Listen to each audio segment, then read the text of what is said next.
أعوذ بالله من الشيطان الرجيم. بسم الله الرحمن الرحيم. رب اشرح لي صدري ويسر لي أمري واحلل عقدة من لساني يفقهوا قولي. ناظرین، سب سے پہلے آپ سب کو رمضان شریف کا بابرکت مہینہ بہت بہت مبارک ہو۔ اس مہینے میں ہم دوسری عبادات کے ساتھ کچھ دعائیں بھی سیکھیں گے جو کہ ہمیں روز پڑھنی ہوں گی۔ جیسا کہ آپ کو معلوم ہے کہ اس ماہ میں یا تو ہمیں 30 روزے نصیب ہوں گے یا 29۔ تو ہمیں کیا کرنا ہوگا کہ اپنی دیگر عبادات کے ساتھ کچھ دعائیں پڑھنی ہیں، اور میں آپ کو ہر دن کی دعا بتاؤں گی۔ تو شروع کرتے ہیں ہم پہلی دعا سے جو کہ پہلے روزے میں ہم نے پڑھنی ہے اور بہت زیادہ کثرت سے پڑھنی ہے۔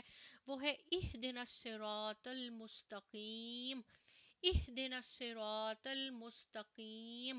اس کا کیا معنی ہے؟ ہمیں سیدھی راہ دکھا، یا اللہ ہمیں سیدھے راستے پر چلا۔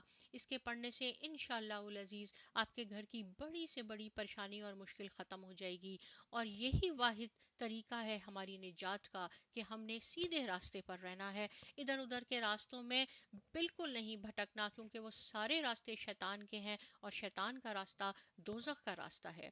اللہ تعالیٰ اپنے بندوں سے فرماتا ہے، کہتا ہے کہ اے میرے بندوں، مجھ سے سیدھا راستہ مانگو۔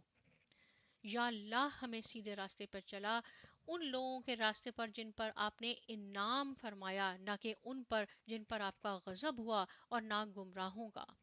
اب ہمیں یہ معلوم کرنا ہے کہ انعام یافتہ لوگ کون ہیں۔ تو انعام یافتہ لوگوں میں نبی ہیں، صدیقین ہیں، شہداء ہیں اور صالحین ہیں۔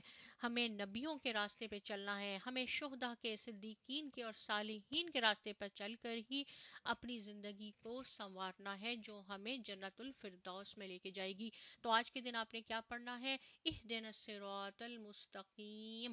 جزاک اللہ۔